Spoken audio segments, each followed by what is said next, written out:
Elements are sample space. ఏమంటాను నేను? Total number of cases. Total number of elements in the sample space అనొచ్చు, లేదా total number of cases. ఇప్పుడు నేను 2 coins తీసుకున్నప్పుడు వాటి టోటల్ నెంబర్ ఆఫ్ కేసెస్ ఎన్ని మనకి? 4.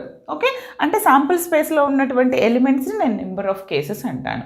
ఇప్పుడు నా క్రైటీరియా ఏంటి? ఈవెన్ గెటింగ్ 2 హెడ్స్ ఉన్నప్పుడు ప్రాబబిలిటీ కౌంట్ చేయండి అంటాను.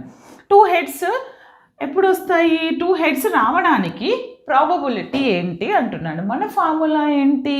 Number of favourable events divided by total number of cases, or else total number of favourable. మీరు ఇక్కడ కేసెస్ అంటే ఇది కూడా కేసెస్ రాయండి, యో విష్, బోత్ ఆర్ సేమ్. అర్థం చేసుకోవాల్సింది ఏంటంటే ఇప్పుడు ఈ ఈవెంట్లో మన క్రైటీరియా ఏంటిది? 2 హెడ్స్.